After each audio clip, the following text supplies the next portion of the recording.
Bonjour les amis. Pour aujourd'hui, nous allons continuer sur notre thème de la semaine, l'obéissance. Pourquoi obéir à Dieu même si ça ne me sauve pas? Donc je vous laisse tout de suite entre les mains de Pasteur Naïdou. Hier, nous avons vu que l'obéissance est une preuve de notre amour. Si je n'obéis pas, cela signifie simplement que je ne l'aime pas.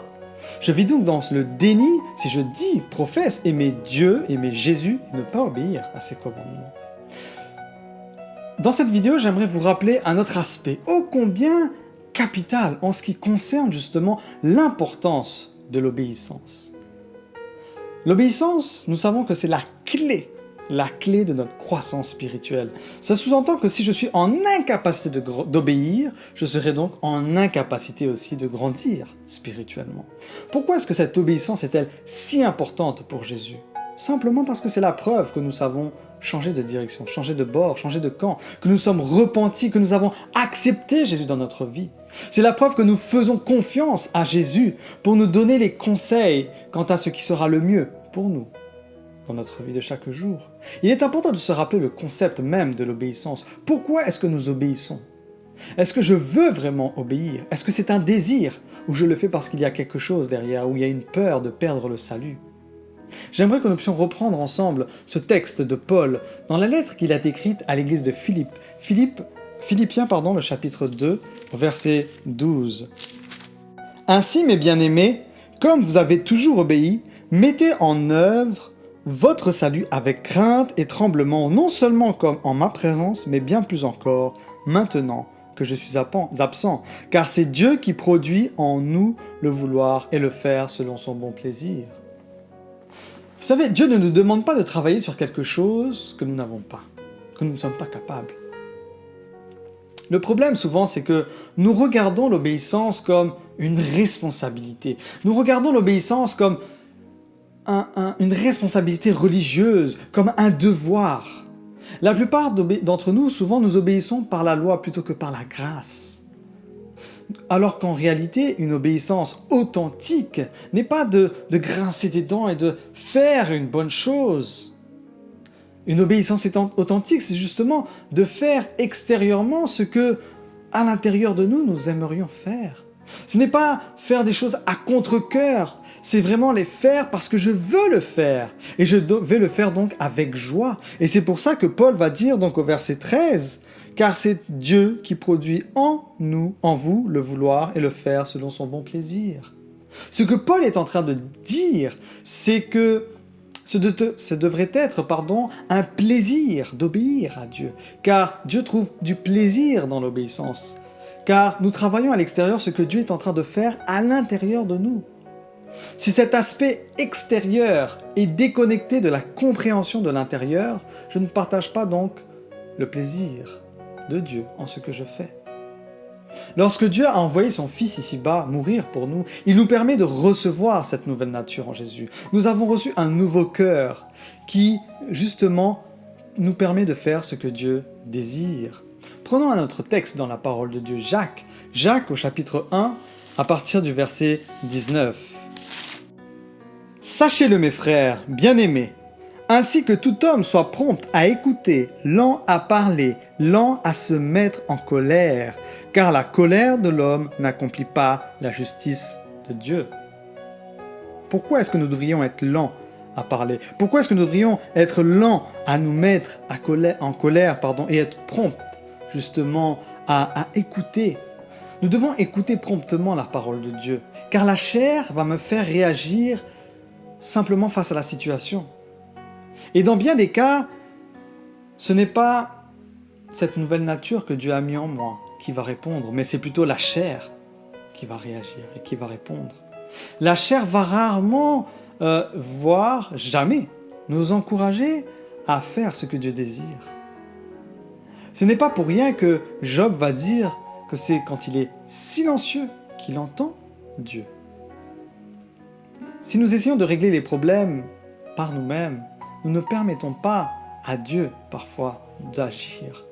mais c'est la chair, c'est le moi qui parle. Et c'est pour ça qu'il va dire au verset 21, « C'est pourquoi, rejetant toute souillure et tout débordement de méchanceté, recevez avec douceur la parole qui a été plantée en vous et qui peut sauver vos âmes. » Pourquoi est-ce que Paul ici dit donc que nous devons rejeter, nous devons supprimer cette souillure, cette méchanceté?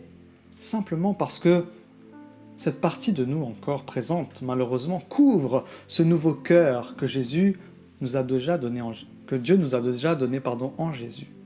Cela nous empêche de comprendre, cela nous empêche justement d'entendre la voix de Dieu. Je continue la lecture, verset 22. « Mettez en pratique la parole et ne vous bornez pas à l'écouter en vous trompant vous-même par de faux raisonnements. Car si quelqu'un écoute la parole et ne la met en pratique, il est semblable à un homme qui regarde dans un miroir son visage naturel et qui, après s'être regardé, s'en va et oublie aussitôt comment il était. » Paul est en train de nous dire quelque chose de très important ici. C'est que lorsque je lis la parole de Dieu, si cela ne m'invite pas à changer, si cela ne m'invite pas à prendre conscience de ce que j'étais et de ce que je suis maintenant en Jésus, si la parole de Dieu ne me permet pas de me connecter à ce nouveau cœur que Dieu a mis en moi, eh bien on est juste passé complètement à côté de la plaque. C'est pourquoi il va dire au verset 25, « Mais celui qui aura plongé les regards dans la loi parfaite, la loi de la liberté, et qui aura persévéré, n'étant pas un auditeur oublieux, mais se mettant à l'œuvre, celui-là sera heureux dans son activité. » Dieu veut que nous regardions la parole avec une attention particulière. Il veut que nous soyons convaincus de cette parole. L'Esprit de Dieu en nous qu'il nous donne veut créer justement ce désir à travers ce nouveau cœur en Jésus. Ce désir de faire ce qui est selon la volonté de Dieu. Dieu veut nous transformer de plus en plus à la ressemblance de son Fils Jésus-Christ. Mais il ne nous imposera pas son pouvoir. Si nous sommes passifs au sujet de cette relation avec lui, nous ne pouvons pas nous attendre à grandir. Dieu cherche une invitation, une participation de notre part. Il veut que nous lui montrions que nous sommes sérieux quant à cela. Il veut que nous montrions que nous sommes disposés à le suivre. Regardez cette image du tournesol. Le tournesol est une belle fleur que nous savons qu'elle a cette tendance, donc comme le dit son prénom, tournesol, elle a tendance à se tourner, à suivre le soleil. Et c'est parce qu'elle suit le soleil, quand il bouge, que cette fleur aussi va grandir. Si je ne peux pas grandir si je ne suis pas aussi Jésus-Christ, si je ne suis pas ce soleil en moi, cette voix en moi, pas cette voix du moi charnel, mais cette voix de Jésus qui me parle, cette voix de l'Esprit de Dieu qui habite en moi. J'aimerais vous laisser maintenant la promesse du jour que nous trouvons dans le livre de Jean. Jésus a dit, « Si vous demeurez dans ma parole, vous êtes vraiment mes disciples. Vous connaîtrez la vérité et la vérité vous affranchira. » Ce que Jésus est en train de dire ici est très simple. Si je garde les paroles de Dieu, si j'obéis donc à sa parole, si j'écoute sa parole, cela veut vraiment dire que je suis un disciple de Jésus-Christ. Mais plus encore, cela voudra dire que je connais cette vérité, que je grandis dans cette vérité. Et cette vérité-là nous apportera la liberté. Le Seigneur veut que nous grandissions. Jésus-Christ souhaite, à travers ce texte, nous rappeler une chose essentielle. L'obéissance aura un bénéfice réel pour nous. C'est que nous allons grandir. Nous allons évoluer dans notre manière de penser. Et nous allons être plus à même de ressembler à Jésus-Christ. Au fur et à mesure que nous grandissons, que nous apprenons à obéir à la parole de Dieu, au fur et à mesure, mes yeux s'ouvrent et je contemple avec enthousiasme la beauté, la grandeur de ce Dieu.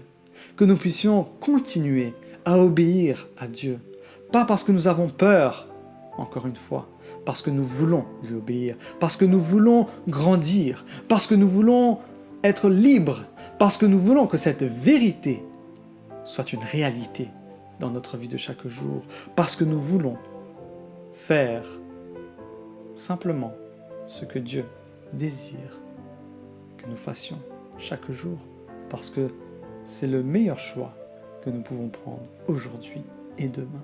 Que le Seigneur vous bénisse et qu'il vous garde. Notre obéissance à Dieu est un des signes de notre maturité spirituelle. Plus on obéit à Dieu, plus on grandit dans notre vie spirituelle. Telle est ma prière pour nous, que nous puissions toujours nous rapprocher de notre Seigneur. Je vous donne donc rendez-vous à demain. Au revoir.